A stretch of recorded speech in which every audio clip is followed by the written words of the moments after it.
ఢిల్లీలో తెలంగాణ ప్రభుత్వ ప్రత్యేక ప్రతినిధిగా జితేందర్ రెడ్డి బాధ్యతలు స్వీకరించారు. ఎన్నో పోరాటాలు చేసి రాష్ట్రాన్ని సాధించుకున్నామన్న ఆయన విభజన చట్టంలో అంశాలను అమలు చేసేందుకు కేంద్ర ప్రభుత్వానికి చిత్తశుద్ది లేదని విమర్శించారు. కృష్ణా నుంచి రావాల్సిన నీటి వాటా తెలంగాణకు రావడం లేదు అన్నారు. సాగు త్రాగునీటి వాటా సాధించడం కోసం రాజీలేని పోరాటం చేస్తామన్నారు జితేందర్ రెడ్డి. ఫ్లోర్ లీడర్గా నాకు ఆల్రెడీ ఎన్నో అనుభవాలు ఉన్నాయి. అన్నాడు మీ అందరికీ తెలుసు, అల్లుపేరుగాని పోరాటం మనం చేసి తెలంగాణను సాధించుకున్నాం.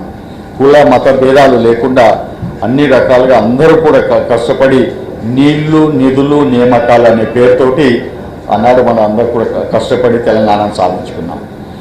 ఆనాడు కోరికలు మనం అడిగిన విషయాలను అన్నిటిని కూడా స్టేట్ రీఆర్గనైజేషన్ యాక్ట్లో పొందుపరిచారు. కానీ గత 10 సంవత్సరాల నుంచి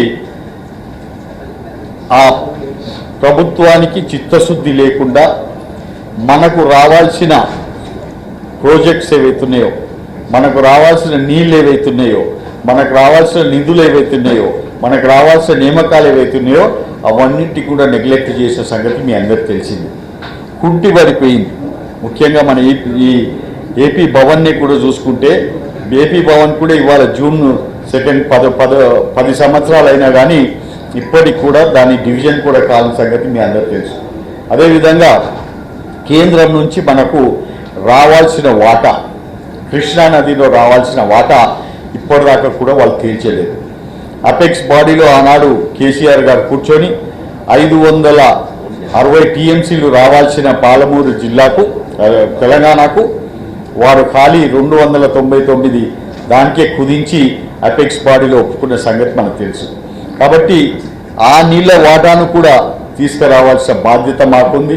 ఇక్కడ కూడా ఇరిగేషన్ అడ్వైజర్గా కూడా రేవంత్ రెడ్డి గారు వారిని కూడా నియమించడం జరిగింది.